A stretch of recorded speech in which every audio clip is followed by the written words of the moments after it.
Damage from yesterday's deadly storms is still being assessed tonight. One woman died and 8 people were injured. Bryan County is one of the hardest hit areas. Georgia Governor Bryan Kemp touring the destruction and promising to help all of those who need it to rebuild. WSAV News 3's Joanne Merrigan joins us now to begin our team coverage. That's right. Hello, Ben and Tina. We are now going to look at some aerial video taken in Bryan County today. The governor called the Twister an incredible weather event, and he said he is mourning the loss of life along with so many other people who are doing that. He says people in Bryan County have responded to help each other and that the state will help those who need it in the days ahead.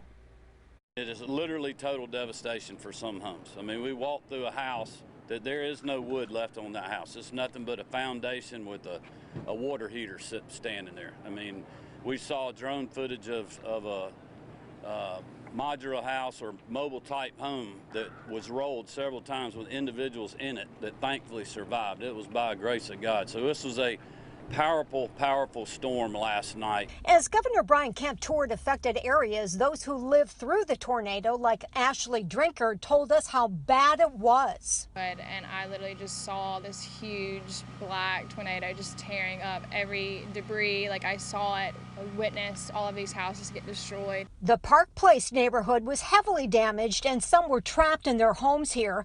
That's when State Trooper Richard Sykes came to help. Me and a DNR ranger and several others in the area, we began doing kind of a search and rescue to the canvas area and help what we could, essentially while the storm was still going.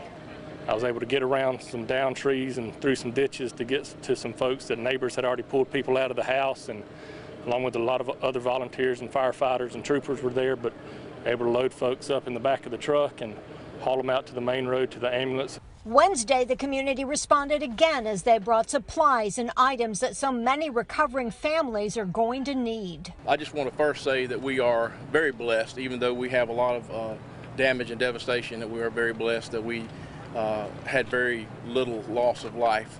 We're just saddened at the loss of life. Want to keep all those families that have been affected by loss of life or just injuries or devastation to their personal property in our thoughts and prayers, and I would ask all Georgians to do that.